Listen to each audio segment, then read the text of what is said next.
সব খবর নিয়মিত এই আয়োজনে স্বাগত জানাচ্ছি আপনাদের সবাইকে। সঙ্গে আছি আমি নাবিলা সোহার। বিভিন্ন পার্থক্য থাকলেও আমরা পরস্পরের শত্রু নই। ঐক্যের বাংলাদেশ গড়তেই হবে। বিভিন্ন ধর্মীয় সম্প্রদায়ের প্রতিনিধিদের সাথে বৈঠকে এমনটাই জানিয়েছেন প্রধান উপদেষ্টা ডক্টর মোহাম্মদ ইউনূস। তিনি বলেন, বাংলাদেশের সব সম্প্রদায়ের মানুষের সমান অধিকার রয়েছে। তিনি বলেন, সব দাবি দাওয়া বাদ দিলেও একটা দাবি পরিষ্কার, আমাদের সকলের বলার অধিকার, ধর্মের অধিকার, কাজকর্মের অধিকার রয়েছে। কিন্তু সংখ্যালঘু নির্যাতন ইস্যুতে তথ্যের মধ্যে গরমিল হচ্ছে। অনেক সময় সরকারি খবর তথ্য সত্য হয় না। প্রকৃত তথ্য জানতে উল্লেখ করে ডক্টর ইউনূস বলেন, সত্য জানার প্রক্রিয়া প্রতিষ্ঠা করতে চাই। ঘটনা ঘটতে পারে, কিন্তু দোষীকে বিচারের আওতায় আনা হবে। কিভাবে সত্য সংগ্রহ করা যায় সে বিষয়ে ধর্মীয় নেতাদের পরামর্শ চান প্রধান উপদেষ্টা। এ সময় দুর্গাপূজায় নিরাপত্তার সরকারের উদ্যোগের কথা তুলে ধরেন তিনি। বলেন, সে সময় পুজো পুরো জাতীয় উৎসবে পরিণত হয়েছিল। নতুন বাংলাদেশ গড়ার লক্ষ্যে ধর্ম, বর্ণ, সম্প্রদায় নির্বিশেষে নিজেদের বাংলাদেশের নাগরিক ভাবার আহ্বান জানান ডক্টর ইউনূস।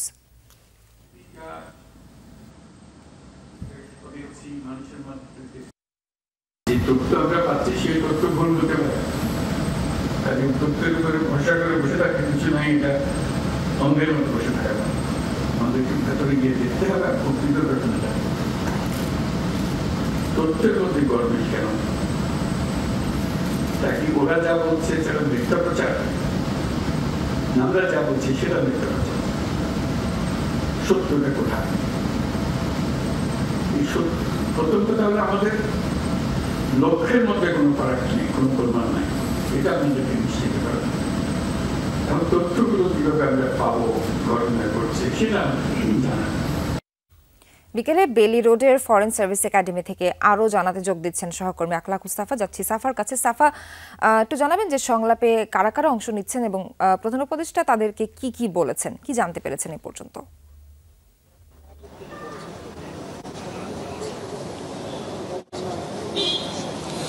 সোহার, এই আজকের যে বৈঠকটি, এই বৈঠকটিতে কিন্তু বিভিন্ন ধর্মীয় সম্প্রদায়ের যারা নেতারা আছেন তারা উপস্থিত হয়েছেন এবং সবগুলো ধর্মের যারা নেতারা আছেন আমরা তাদের উপস্থিতি দেখেছি। যেমন বিশেষ করে বলতে গেলে রামকৃষ্ণ মিশনের মহারাজা, হিন্দু বৌদ্ধ খ্রিস্টান ঐক্য পরিষদের নেতারা, হেফাজতে ইসলামের কেন্দ্রীয় যে কমিটি আছে সেই কমিটির নেতারা এবং আসুন্না ফাউন্ডেশনের নেতারা সহ আরও যে ধর্মীয় সম্প্রদায়গুলো আছে সেই ধর্মীয় সম্প্রদায়ের নেতারা কিন্তু এখানে উপস্থিত হয়েছেন।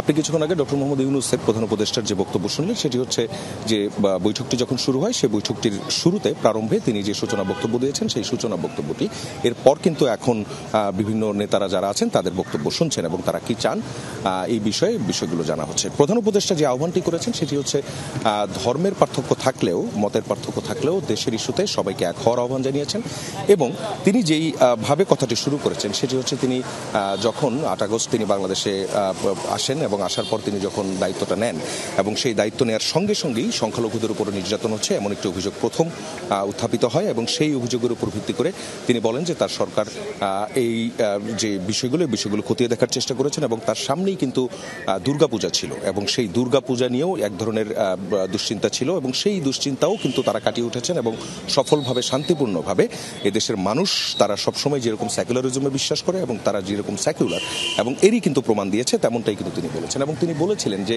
তিনি আসার পর সবার আগে যে কথাটি বলেছিলেন সেটি হচ্ছে প্রত্যেকের মধ্যে ঐক্য দরকার, অর্থাৎ যেই ঐক্যের মধ্য দিয়ে স্বৈরাচার পতন হয়েছে সেই ঐক্যটা যাতে সবাই ধরে রাখতে পারেন। এরপর রিসেন্টলি যে সংখ্যালঘুদের উপর নির্যাতন হচ্ছে এমন যে অভিযোগগুলো আসছে বিভিন্ন মাধ্যমে, সেই মাধ্যমের যে অভিযোগগুলো সেই অভিযোগগুলোকে তিনি ক্রস চেক করার কথা বলেছেন। তিনি বলেছেন যে যেই তথ্য সরানো হচ্ছে এখন পর্যন্ত মাঠ পর্যায়ে সরকারের প্রতিনিধিরা বিভিন্ন জায়গায় যারা দেখেছেন এবং বাংলাদেশি গণমাধ্যমগুলো যেগুলো আছে সেগুলোও কিন্তু এই বিষয়গুলো ক্রস চেক করেছে এবং করে কিন্তু তারা দেখেছে যতটা বলা হচ্ছে ঘটনা ততটা নয় এবং কোনো ক্ষেত্রে একেবারেই ঘটেনি এমন ঘটনাগুলোও কিন্তু বিভিন্নভাবে সামনে আনা হচ্ছে। প্রধান উপদেষ্টা বলেছেন যে কোনো তথ্যকেই যাতে দূরে সরিয়ে না রাখা হয়, সবগুলো তথ্যকেই যাতে গুরুত্ব দেওয়া হয় এবং ধর্মীয় যে নেতারা আছেন তাদের প্রতি তিনি আহ্বান জানিয়েছেন তারা যেন সঠিক এবং পুঙ্খানুপুঙ্খ যে তথ্য, ভ্যারিফাইড যে তথ্য, সেই তথ্যগুলো যাতে সরকারকে দিয়ে সহায়তা করেন। সেক্ষেত্রে তিনি বলছেন যে কোনো ধরনের যদি ব্যত্যয় ঘটে অথবা কারো উপর যদি আসলেই নির্যাতন হয় এবং সেই ক্ষেত্রে দোষীদেরকে নিশ্চিহ্নিত করে তাদেরকে বিচারের আওতায় আনা এবং তাদের শাস্তি নিশ্চিত করার জন্য অন্তর্বর্তীকালীন সরকার বদ্ধপরিকর, সেই কথাটিও তিনি বলেছেন। এবং একই সঙ্গে আপনি জানেন যে এর আগেও কিন্তু ছাত্র প্রতিনিধিদের সঙ্গে এবং রাজনৈতিক দলের প্রতিনিধিদের সঙ্গে একটি বৈঠক হয়েছে। তারা কিন্তু যে বিষয়টি উত্থাপন করেছে সেটি হচ্ছে যে এদেশের ধর্ম, বর্ণ, রাজনৈতিক দল, সামাজিক সংগঠন এবং সাংস্কৃতিক সংগঠন সবগুলো সংগঠনের মানুষ যেন একদিন একটি জায়গায় একসাথে দাঁড়িয়ে তারা একটি সমাবেশ করে, এমন একটি দাবি, এমন একটি পরামর্শ কিন্তু শিক্ষার্থী প্রতিনিধি এবং রাজনৈতিক দলের যে প্রতিনিধিরা আছেন তারাও কিন্তু দিয়েছেন। এখন আসলে ধর্মীয় প্রতিনিধিরা যারা আছেন তারা আসলে কি উপস্থাপন করেন সেই বিষয়গুলো আমরা হয়তো বা বৈঠক শেষ হলে আমরা তাদের কাছ থেকে জানতে পারবো। তবে প্রধান উপদেষ্টার বক্তব্যটা একেবারেই পরিষ্কার। তিনি বলছেন যে ঐক্যটা নিয়ে শুরু হয়েছিল অন্তর্বর্তীকালীন সরকারের যাত্রা, সেই ঐক্যে যাতে কোনোভাবে ফাটল না ধরে এর জন্য বাংলাদেশের যারা আছেন, দায়িত্বপ্রাপ্ত যারা আছেন, তারা সবাই যেন যে যার যার জায়গা থেকে দায়িত্ব পালন করে এবং সঠিক যে তথ্য সেই তথ্যই যাতে গণমাধ্যমে এবং বিভিন্ন মাধ্যমে আসে এর অনুরোধ জানিয়েছে। ধন্যবাদ আপনাকে। ভারত মায়াকান্না না করলে এদেশের হিন্দুরা ভালো থাকবে। ভারতীয় রাজনৈতিক দল তাদের রাজনৈতিক স্বার্থে দেশের মানুষকে ব্যবহার করছে আর হিন্দুরা বলির পাঠা হচ্ছে, এমন মন্তব্য করেছেন বাংলাদেশ হিন্দু বৌদ্ধ খ্রিস্টান কল্যাণ ফ্রন্টের চেয়ারম্যান বিজন কান্তি সরকার। বিকেলে সংবাদ সম্মেলনে তিনি বলেন, আওয়ামী লীগের পতনে ভারতীয় একটা গোষ্ঠীর খারাপ লাগায় তারা এদেশ নিয়ে ষড়যন্ত্র করছে। আওয়ামী লীগ আমলে কোটি কোটি টাকা পাচার করে ভারতে রাখা হয়েছে, সে টাকায় ভারতীয় মিডিয়া নিয়ে বাংলাদেশকে খাটো করা হচ্ছে। ভারত সরকারের ভ্রান্ত নীতির ফলে আওয়ামী লীগ সরকারের আমলে দেশের সম্প্রীতির ধারায় বিঘ্ন ঘটে, এমন মন্তব্যও করেন সংস্থাটির চেয়ারম্যান। সম্মেলনে বক্তারা বলেন, দিল্লি সরকারের একচোখা নীতির কারণে বাংলাদেশের সংখ্যালঘু সম্প্রদায় বিপদগ্রস্ত। এদেশের জনগণের সম্প্রীতি বিনষ্টের জন্য ভারতীয় সাম্প্রদায়িক উগ্রবাদীদের সকল অপকৌশল বন্ধ করা সহ সংগঠনের পক্ষ থেকে 5 দফা দাবি জানায় হিন্দু বৌদ্ধ খ্রিস্টান কল্যাণ ফ্রন্ট। দিল্লি সরকারের একচোখা নীতির কারণে বাংলাদেশের সংখ্যালঘু সম্প্রদায় বিপদগ্রস্ত হয়। বাংলাদেশের সকল ধর্মের লোক শান্তিপ্রিয়, হাজার বছরের সম্প্রীতির দেশ বাংলাদেশ, কিন্তু ভারত সরকারের ভ্রান্ত নীতির ফলে আওয়ামী আমলেই সেই শান্তির ধারায় বিঘ্ন ঘটে। আমরা মনে করি যে ভারত যদি এই মায়াকান্নাটা না করে তাহলে আমরা ভালো থাকি। আমরা ভারতের সব দলকেই বন্ধু মনে করি রাজনৈতিক দল হিসেবে, কিন্তু তারা যে কাজটা করছে এটা আমাদেরকে ব্যবহার করছে তাদের রাজনীতির স্বার্থে। গণমাধ্যম ও সামাজিক যোগাযোগ মাধ্যমে শেখ হাসিনার বিদ্বেষমূলক বক্তব্য প্রচারে নিষেধাজ্ঞা দিয়েছেন আন্তর্জাতিক অপরাধ ট্রাইব্যুনাল। বিচারপতি গোলাম মুর্তজার নেতৃত্বাধীন 2 সদস্যের বেঞ্চ প্রসিকিউশন টিমের আবেদনের প্রেক্ষিতে এই আদেশ দেন। সেই সঙ্গে শেখ হাসিনা আগে যত বিদ্বেষমূলক বক্তব্য দিয়েছেন তা সব মাধ্যম থেকে সরাতে বাংলাদেশ টেলিযোগাযোগ নিয়ন্ত্রণ কমিশন, তথ্য এবং আইসিটি মন্ত্রণালয়কে নির্দেশ দেওয়া হয়েছে। ছাত্র জনতার গণঅভ্যুত্থানে গত 5 আগস্ট ভারতে পালিয়ে যান সাবেক প্রধানমন্ত্রী শেখ হাসিনা। এরপর থেকে সেখানেই অবস্থান করছেন তিনি। ভারতে অবস্থানকালে তার বিরুদ্ধে গণহত্যার অভিযোগে 200-র বেশি মামলা হয়েছে। আন্তর্জাতিক অপরাধ ট্রাইব্যুনালে গ্রেপ্তারি পরোয়ানাও রয়েছে পতিত সরকার প্রধানের বিরুদ্ধে। ইন্টারপোলে রেড নোটিশ জারি করে শেখ হাসিনাকে দেশে ফিরিয়ে আনার আবেদনও করা হয়েছে। মামলার তদন্ত চলাকালে গত 4 মাসে ভারত থেকে অন্তর্বর্তী সরকার নিয়ে শেখ হাসিনার বিদ্বেষমূলক বেশ কয়েকটি অডিও কল রেকর্ড সামাজিক যোগাযোগ মাধ্যম ও গণমাধ্যমে প্রচারিত হয়, যা পরিবর্তিত পরিস্থিতি ও মামলার তদন্ত কাজ বাধাগ্রস্ত করছে বলে মনে করে প্রসিকিউশন। তাই আন্তর্জাতিক অপরাধ ট্রাইব্যুনালের কাছে শেখ হাসিনার বিদ্বেষমূলক বক্তব্য প্রচারে নিষেধাজ্ঞা চেয়ে আবেদন করা হয়। শুনানিতে সেসব বিদ্বেষমূলক বক্তব্য পড়ে শোনান আইনজীবী। পরে আদালত এমন বক্তব্য প্রচারে নিষেধাজ্ঞা জারি করেন। যে উনি বলছেন যে 227টি মামলা হয়েছে, অতএব 227 জনকে মার্ডার করার সার্টিফিকেট পেয়েছি, লাইসেন্স পেয়েছি। উনি আরও বলছেন যে তোমাদের বাড়িঘর পোড়াচ্ছে, তাদের কি বাড়িঘর নাই? এই শব্দগুলো দিয়ে এই মামলার ভিকটিম এবং উইটনেসদেরকে এক ধরনের থ্রেট দেওয়া হচ্ছে। এই ধরনের বক্তব্য যদি পাবলিকলি পাবলিশড হয়, ব্রডকাস্ট হয়, তাহলে আমরা ট্রায়ালের সময় সাক্ষীদেরকে আর ট্রাইব্যুনালে আনতে পারবো না, তারা ভীতিগ্রস্ত হবে। এবং পরবর্তী যে সাক্ষীরা আছে, এখনও ঘটনাস্থলগুলো আছে, সেখানে গিয়েও আমাদের তদন্তকারী সংস্থা, তদন্তকারী কর্মকর্তারা এই সাক্ষীদের জবানবন্দি আর গ্রহণ করতে পারবেন না। শুধু তাই নয়, হেট স্পিচ এমন একটি অপরাধ যেটি শুধু বাংলাদেশে নয়, সারা পৃথিবীর সকল আইনে সকল জায়গাতে হেট স্পিচ একটি ক্রিমিনাল অফেন্স। প্রসিকিউশন বলছে এই ধরনের হেইট স্পিচের কারণে তদন্ত কাজ বাধাগ্রস্ত হচ্ছে, তাই এগুলো সামাজিক যোগাযোগ মাধ্যম থেকে সরাতে সরকারের সংশ্লিষ্ট দপ্তরগুলোকেও নির্দেশ দেওয়া হয়েছে। আমরা স্পেসিফিক্যালি বলেছি যে শুধু বিদ্বেষমূলক বক্তব্য এবং এমন বক্তব্য যা ট্রাইব্যুনালের ইনভেস্টিগেশনকে হ্যাম্পার করে, এই দুই ধরনের বক্তব্যকে আমরা নিষেধ চেয়েছি। সাধারণ বক্তব্যের অধিকার সবারই আছে। এসব বক্তব্য পরবর্তীতে যেন প্রচার না হয় সেজন্য ইউটিউব, ফেসবুক, টুইটার সহ বিভিন্ন সামাজিক যোগাযোগ মাধ্যমের হেড অফিসেও চিঠি দেবে প্রসিকিউশন।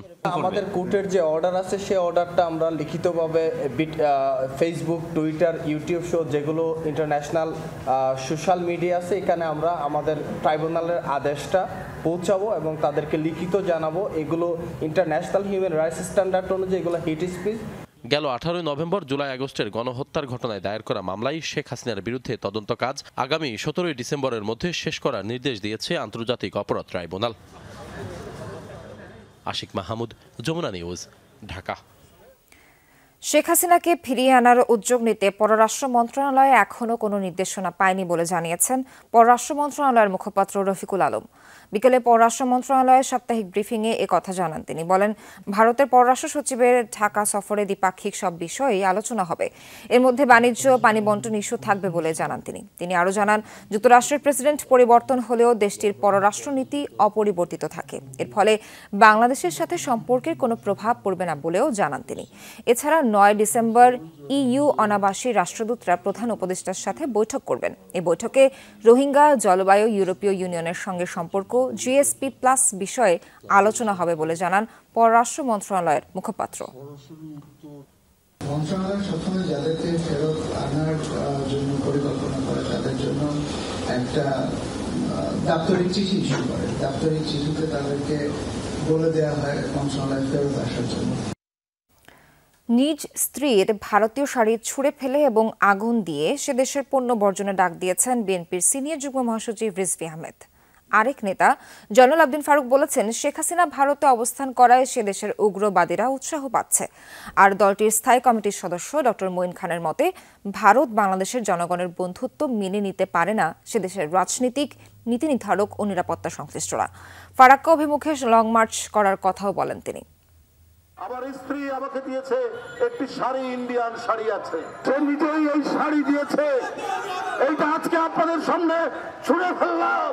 এভাবেই ভারতীয় পণ্য বর্জনের আহ্বান জানান বিএনপির সিনিয়র যুগ্ম মহাসচিব রিজভী আহমেদ। প্রেস ক্লাবের সামনে বিএনপি নেতারা বলেন, পতিত নিষ্ঠুর সরকারকে পছন্দ করলেও বাংলাদেশের মানুষকে পছন্দ করে না ভারত। যারা শুধুমাত্র একজন ব্যক্তি, যে ব্যক্তি বাংলাদেশের মানুষের উপর অত্যাচার করেছে, নিপীড়ন করেছে, রক্তের বন্যা ভাসিয়ে দিয়েছে, সেই হাসিনাকে, সেই আপনার নিষ্ঠুর হাসিনাকে তারা পছন্দ করে। বাংলাদেশ টিকে থাকুক এইটা চায় না। আজকে তারা নানা ধরনের উস্কানি দিচ্ছে বাংলাদেশে। আরেক প্রতিবাদ সভায় বিএনপি চেয়ারপারসনের উপদেষ্টা জয়নুল আবদিন ফারুক বলেন, অন্তর্বর্তী সরকারকে অস্থিতিশীল করার চক্রান্তের অংশ হিসেবেই আগরতলায় সহকারী হাইকমিশনে হামলা হয়েছে। এখনো দয়া করে বিএনপিকে আন্ডার এস্টিমেট করবেন না।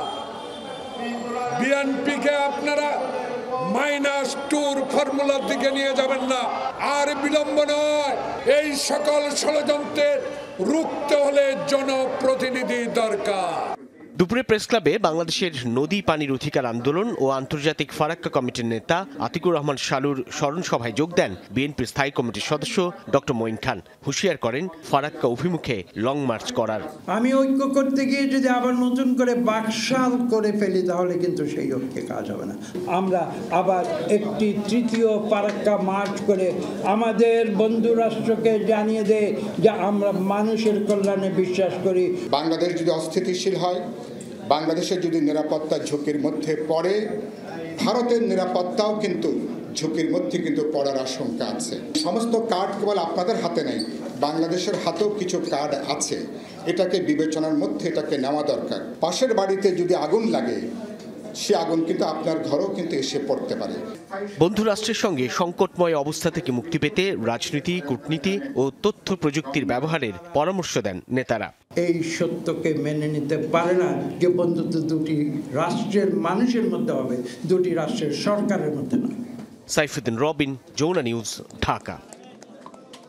ছাত্র জনতার আন্দোলনে শহীদ পরিবারগুলোর কাছে এবার দুঃখ প্রকাশ করেছেন পুলিশের মহাপরিদর্শক বাহারুল আলম। তবে তিনি জানিয়েছেন, মামলায় নাম থাকলেই গণহারে কাউকে গ্রেফতার করা হবে না। বলেন, পুলিশ আগের মতো মারণাস্ত্র ব্যবহার করবে কিনা সে বিষয়েও নতুন করে ভাববার সময় এসেছে।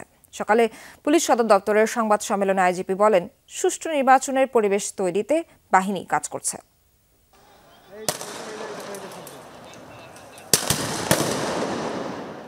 জুলাই আগস্টে শিক্ষার্থীদের আন্দোলন দমাতে মরিয়া হয়ে ওঠে পুলিশ। দেশের টাকায় কেনা অস্ত্র গুলিতে প্রাণ হারান ১৫০০-এর বেশি ছাত্র জনতা। প্রশ্ন ওঠে আন্দোলন দমাতে মারণাস্ত্রের ব্যবহার নিয়ে। বিষয়গুলো নিয়ে সম্প্রতি দুঃখ প্রকাশ করেছেন নতুন ডিএমপি কমিশনার। বৃহস্পতিবার প্রথমবার সাংবাদিকদের মুখোমুখি হয়ে দুঃখ প্রকাশ করলেন আইজিপি। জানালেন, পুলিশকে মারণঘাতী অস্ত্র দেওয়ার ঘটনায় উদ্বেগ তিনি। সময় এসেছে সুষ্ঠু অস্ত্র নীতিমালা তৈরি করার। আমি পুলিশ বাহিনীর পক্ষ থেকে প্রতিটি শহীদ পরিবারের কাছে আন্তরিক দুঃখ প্রকাশ করছি এবং ক্ষমা প্রার্থনা করছি। মূল কাজ আমার যেখানে জীবন রক্ষা করা, সেখানে তার আর্মামেন্টোরিয়াম কীরকম হবে, আমার মনে হয় যে উই শুড ডিসাইড নাও। আমার বিশ্বাস পুলিশ সংস্কার কমিশনের টিওয়ারে এটা আছে। সংখ্যায় কতজন পুলিশ সরাসরি ছাত্র জনতার উপর গুলি চালিয়েছে তার সঠিক পরিসংখ্যান জানাতে পারেননি বাহারুল।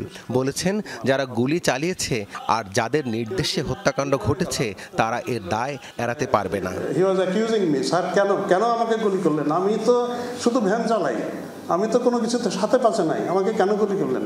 আমার তো কোনো জবাব নাই। আমি শুধু বলছি, ভাই I do not have any answer, আমি তোমার কাছে শুধু ক্ষমা চাইতে এসেছি, আমার আর কোনো উত্তর নেই। তো এই যে অভিজ্ঞতার ভিতর দিয়ে প্রতিটা মানুষ গেছে, এখান থেকে রিকভার আমাদের করতে একটু সময় দেন, আপনারা একটু সাহায্য করেন। আন্দোলনে নিহতদের ঘটনায় যেসব মামলা হয়েছে সেগুলোর এফআইআরে অনেক নাম নিয়ে প্রশ্ন আছে। আইজিপি বলেন, শুধু মামলায় নাম থাকলেই গ্রেফতারে যাবে না পুলিশ। বাহিনীর রাজনৈতিক ব্যবহার বন্ধে সংস্কার কমিশন থেকে সুপারিশ আশা করেন তিনি। যারা মনে করছে যে না, এখন আমরাই দেশের মালিক হয়ে গেছি, এখন আমাদের কথাই চলতে হবে, থানা ইত্যাদি, ওই সব সমাজের ওই রকম প্রভাবশালী লোক হয়তো যারা মনে করছে যে আমার কথা চলতে, মানে এটা তো আমরা হতে দিতে পারি না। তাহলে আগের 15 বছর কি দোষ করছিল? সম্প্রতি বাংলাদেশ ভ্রমণে সতর্কতা জারি করে যুক্তরাজ্য। এতে জঙ্গিবাদের প্রসঙ্গ আসে। আইজিপি বাহারুল জানালেন, জঙ্গি হামলার সুনির্দিষ্ট তথ্য নেই পুলিশের কাছে, তবে এ বিষয়ে সর্বোচ্চ গুরুত্ব দিয়ে সতর্ক অবস্থায় আছে বাহিনীর সদস্যরা। বলা হচ্ছে যে এখানে টেরোরিজম আবার গ্রো করছে, ইসলামী মৌলবাদ গ্রো করছে। রাব্বি সিদ্দিকী, যমুনা নিউজ, ঢাকা। চট্টগ্রাম আদালতের আইনজীবী সাইফুল ইসলাম আলিফ হত্যা মামলার প্রধান আসামি চন্দনকে গ্রেফতার করেছে পুলিশ। বুধবার রাতে তাকে কিশোরগঞ্জের ভৈরব রেলওয়ে জংশন স্টেশন থেকে গ্রেফতার করে পুলিশ। গ্রেফতারের বিষয়টি নিশ্চিত করেন ভৈরব থানার ভারপ্রাপ্ত কর্মকর্তা মোহাম্মদ শাহিন। পুলিশ জানায়, চন্দনের শ্বশুরবাড়ি ভৈরবের মেথরপট্টিতে।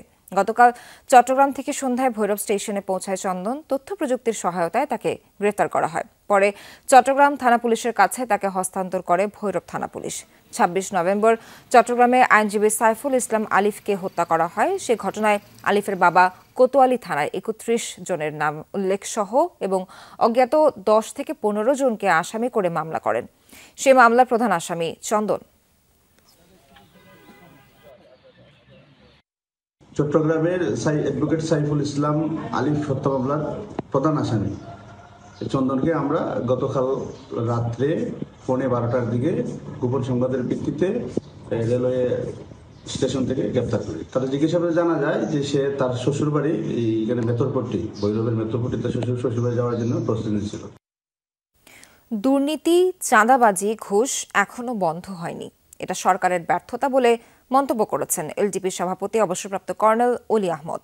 সকালে মগবাজারে দলের কেন্দ্রীয় কার্যালয়ে সংবাদ সম্মেলনে তিনি বলেন, সরকারের অনেকে বেসামাল। দেশ সঠিকভাবে পরিচালনার জন্য আগে তাদের নিয়ন্ত্রণ করতে হবে।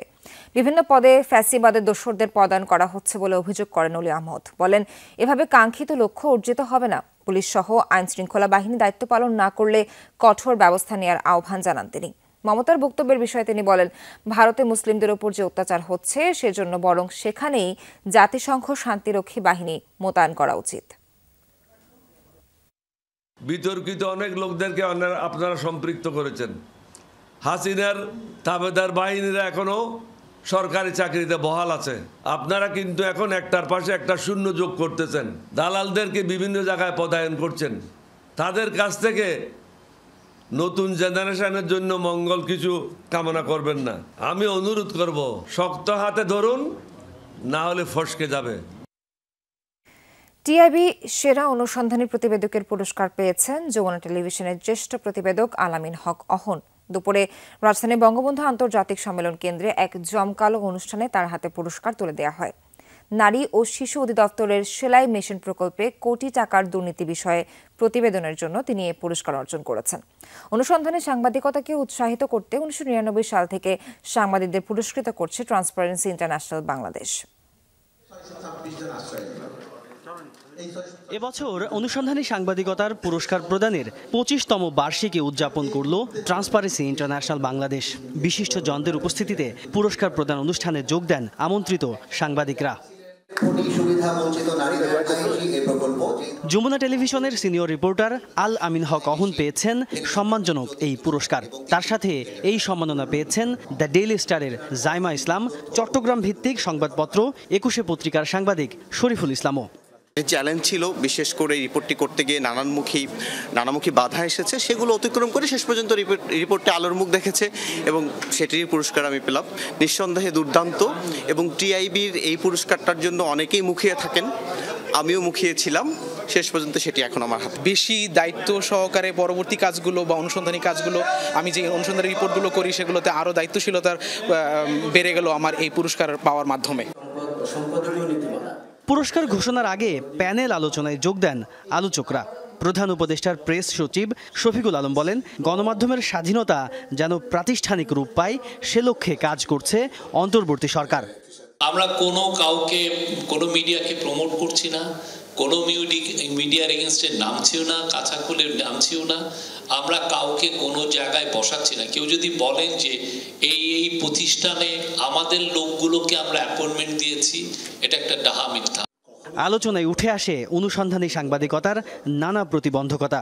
জুলাই বিপ্লবের পূর্ববর্তী সময়ে সাংবাদিকদের ভূমিকা নিয়েও প্রশ্ন তোলা হয়।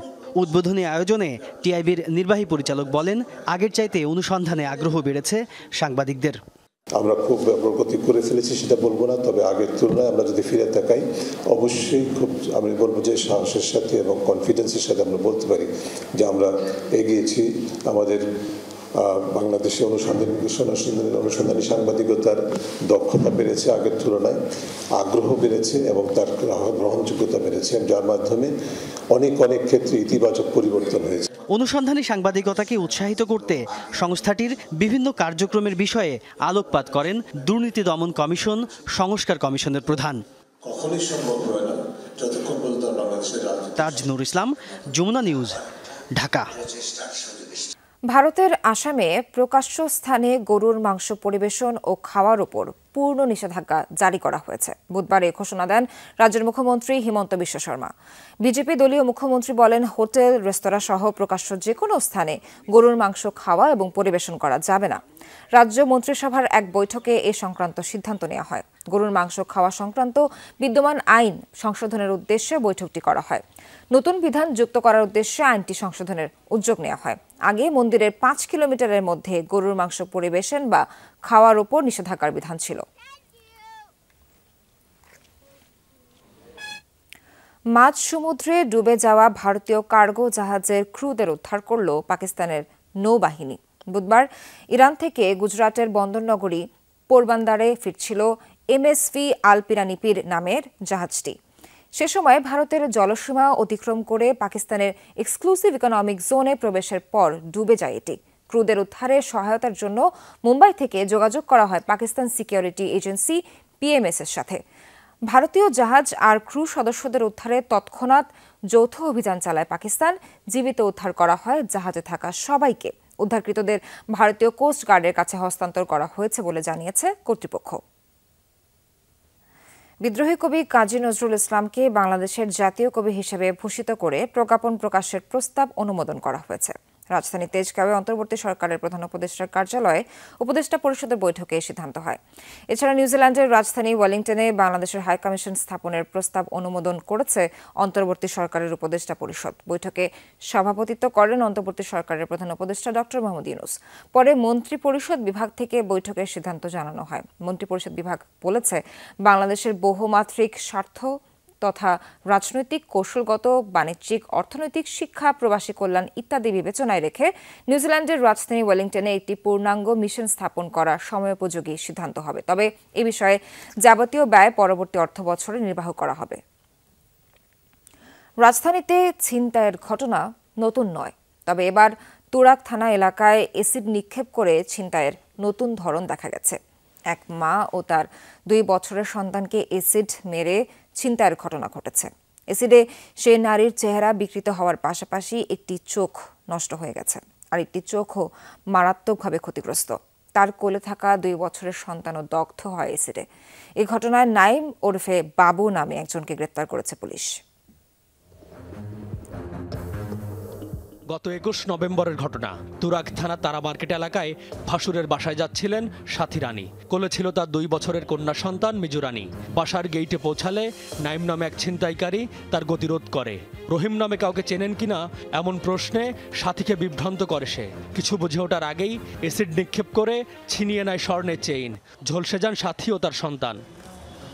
এ ঘটনায় 22 নভেম্বর তুরাগ থানায় মামলা করেন ভিকটিমের ভাসুর। পুলিশ জানায়, ঘটনার পর গা ঢাকা দেয় নাইম। ঢাকার বাসা ছেড়ে চলে যায় গ্রামের বাড়ি ময়মনসিংহে। বুধবার বাড়ি থেকেই নাইমকে আটক করে পুলিশ। চেইনটা ছিনতাই করার উদ্দেশ্যে এই এসিড ছুটে মারে এবং ঘটনার পর থেকেই সে তার ঢাকাস্থ যে বাসা ছিল সেখান থেকে পালিয়ে তার গ্রামের বাড়িতে আত্মগোপন করে থাকে। এসিড নিক্ষেপ করে ছিনতাইকে ভিন্ন ধর্মী অপরাধ হিসেবে দেখছে পুলিশ। তারা জানায়, ব্যাটারি চালিত অটোরিকশায় ব্যবহৃত এসিড কিনে সেটি ছিনতাইয়ের কাজে ব্যবহার করত নাইম। এটা একটা ভিন্ন মাত্রার অপরাধ। ব্যাটারিতে যে এসিডটা ব্যবহার করা হয় সেই এসিড সে সংগ্রহ করে এবং সেই এসিড নিক্ষেপের মাধ্যমে যে ভিকটিমকে অপ্রস্তুত অবস্থায় রেখে তার গলার থেকে সে চেইনটা ছিনতাই করে। ভিকটিম সাথী রানী ও তার সন্তান এখন জাতীয় বার্ন ইনস্টিটিউটে ভর্তি। ছোট্ট মেয়ে কিছুটা সুস্থ হলেও 2 চোখই হারানোর শঙ্কায় সাথী রানী। কোনো অপরিচিত বা অপ্রয়োজনে কারোকে কোনো অ্যাসিড যেন কারো হাতে না যায়। M A Aziz, Jamuna news, Dhaka. রাজধানীতে শুরু হলো 3 দিন ব্যাপী ওয়ালটনের একক বৃহৎ শিল্পমেলা এটিএস এক্সপো 2024। দ্বিতীয়বারের মতো এই শিল্পমেলার আয়োজন করেছে ওয়ালটন। সকালে রাজধানীর বিআইসিসি হলে মেলাটি শুরু হয়। প্রধান অতিথি হিসেবে মেলার উদ্বোধন করেন জাতীয় রাজস্ব বোর্ডের চেয়ারম্যান মোহাম্মদ আব্দুর রহমান খান। মেলায় ওয়ালটনের সর্বাধুনিক ম্যানুফ্যাকচারিং প্ল্যান্টসে উৎপাদিত আন্তর্জাতিক মানের 50,000-এরও বেশি ইন্ডাস্ট্রিয়াল ম্যাটেরিয়ালস, কম্পোনেন্টস, সার্ভিসেস ও টেস্টিং সলিউশনস প্রদর্শন করা হচ্ছে।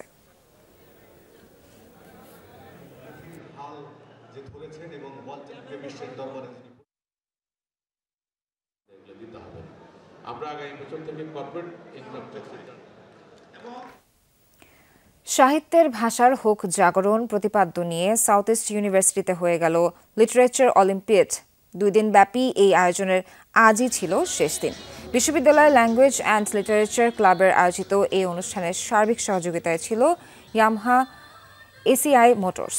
এই 2 দিনের অনুষ্ঠানে গান, নাচ, এমসিকিউ, পাবলিক স্পিকিং, বারোয়ারি বিতর্কের পাশাপাশি ছিল নানা আয়োজন। এতে অংশগ্রহণ করে দেশের 20টি বিশ্ববিদ্যালয় ও 17টি কলেজের শিক্ষার্থীরা। বৃহস্পতিবার বিকেলে সব আয়োজন শেষে বিজয়ীদের হাতে তুলে দেওয়া হয় পুরস্কার। বহুল আলোচিত তত্ত্বাবধায়ক সরকার বাতিল সহ বেশ কিছু বিষয়ে আনা সংবিধানের 15 সংশোধনী কেন অবৈধ হবে না এই মর্মে জারি করা রুলের রায়ের জন্য আগামী 17 ডিসেম্বর দিন ধার্য করেছে হাইকোর্ট। বৃহস্পতিবার বিচারপতি ফারাহ মাহবুব ও বিচারপতি দেবাশিস রায় চৌধুরীর হাইকোর্ট বেঞ্চ রায়ের জন্য এই দিন ধার্য করেন। দীর্ঘ 23 কার্যদিবস শুনানি শেষে হাইকোর্ট রায়ের জন্য এদিন ধার্য করেন। আদালতে রাষ্ট্রপক্ষে শুনানি করেন attorney general Mohammad Asaduzzaman, deputy attorney general Mohammad Asaduddin.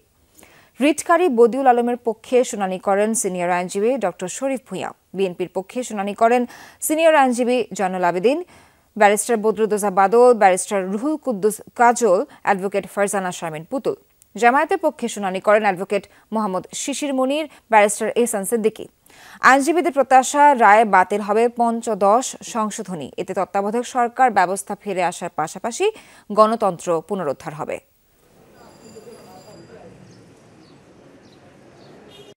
পঞ্চদশ সংশোধনীর মাধ্যমে একনায়কতান্ত্রিক অথরিটারিয়ান গভর্নমেন্ট প্রতিষ্ঠা করা হয়েছে। আমরা এই আর্গুমেন্ট করেছিলাম, আমাদের বিশ্বাস যে আদালতে আমাদের এই আর্গুমেন্ট গ্রহণযোগ্য হবে।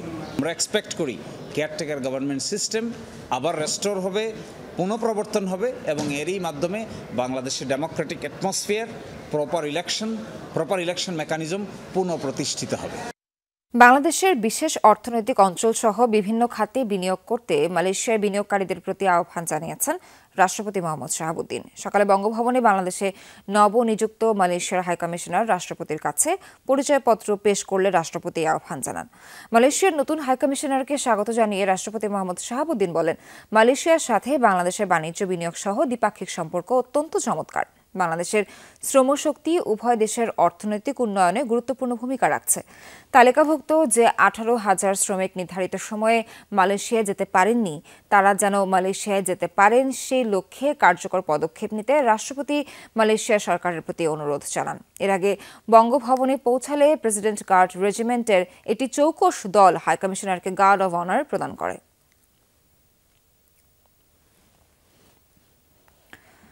ব্রহ্মপুত্র ও যমুনা নদীর চর এলাকায় মানুষের জীবন মান উন্নয়নে কাজ করা মেকিং মার্কেট ওয়ার্ক ফর চস M4C প্রকল্পের 2 দিন ব্যাপী আয়োজনের সমাপনী অনুষ্ঠিত হয়েছে।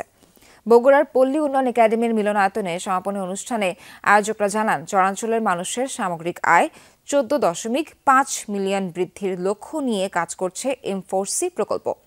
আর এই প্রকল্প বাস্তবায়নে কাজ করছে আন্তর্জাতিক উন্নয়ন সংস্থা সুইস কন্ট্যাক্ট ও বগুড়ার পল্লী উন্নয়ন একাডেমি RDA। বর্তমানে দেশের 6 জেলার 28 উপজেলার চরাঞ্চল নিয়ে কাজ করছে এই প্রকল্প। আয়োজনে প্রধান অতিথি ছিলেন RDA এর মহাপরিচালক ডক্টর AKM ওয়ালিউল্লাহ। আর বিশেষ অতিথি ছিলেন বাংলাদেশ সুইজারল্যান্ড দূতাবাসের senior program officer doctor Syeda Zinia Rashid. ফ্রান্সের পার্লামেন্টে অনাস্থা ভোটে হেরে গেলেন প্রধানমন্ত্রী মিশেল বার্নিয়ে। বুধবার দেশটির আইন সভার নিম্নকক্ষে হয় ভোটাভুটি। 577 সদস্যের মধ্যে 331 জন আইন প্রণেতা রায় দেন অনাস্থা প্রস্তাবের পক্ষে।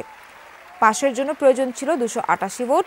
কিছুদিন ধরেই রাজনৈতিক অস্থিরতা চলছে ফ্রান্সে, বিশেষ করে বাজেট পাশকে কেন্দ্র করে আরও বাড়ে উত্তেজনা। দর্শক, এই ছিল আজকে সব খবরের আয়োজনে। এতক্ষণ যারা সঙ্গে ছিলেন সকলকে ধন্যবাদ।